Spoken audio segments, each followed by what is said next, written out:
থাইল্যান্ডে চলমান মিস ইউনিভার্সের ৭৪তম আসর নিয়ে চলছে বিতর্কের ঝড়। প্রতিযোগিতার মাঝপথে এসে উঠেছে কারচুপির অভিযোগে একে একে পদত্যাগ করেছেন ২ জুরি সদস্য। এতে প্রতিযোগিতাটিকে ঘিরে আন্তর্জাতিক মহলে নতুন করে প্রশ্ন তৈরি হয়েছে। মঙ্গলবার লেবানিজ ফরাসি সঙ্গীতশিল্পী ওমর হারফুজ সামাজিক মাধ্যমে নিজের পদত্যাগের সিদ্ধান্ত জানান। দাবি করেন, অফিসিয়াল বিচারকদের অগোচরে একটি গোপন জুরি প্যানেল আগেই শীর্ষ ৩০ প্রতিযোগীর নাম চূড়ান্ত করে রেখেছে। এই প্যানেলে এমন ব্যক্তিদের রাখা হয়েছে যাদের অনেকেরই প্রতিযোগীদের সঙ্গে ব্যক্তিগত সম্পর্ক রয়েছে বলেও অভিযোগ করেন তিনি। তার ভাষায়, এটি মিস ইউনিভার্সের স্বচ্ছতা ও মর্যাদাকে প্রশ্নবিদ্ধ করছে।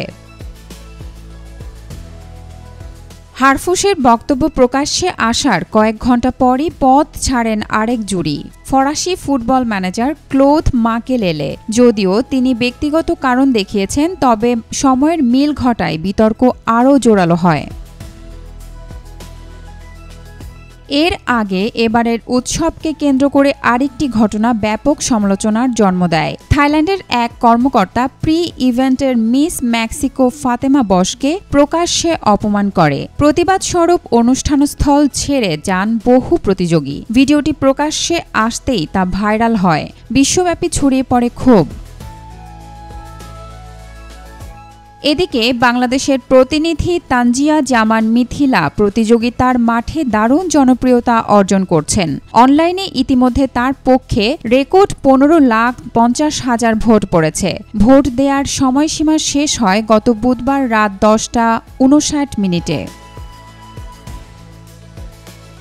সব মিলিয়ে এবারের মিস ইউনিভার্সের মুকুট যার মাথায় উঠতে যাচ্ছে, তার আগে প্রতিযোগিতাটি ঘিরে বিতর্ক এখনও আলোচনার কেন্দ্রবিন্দু।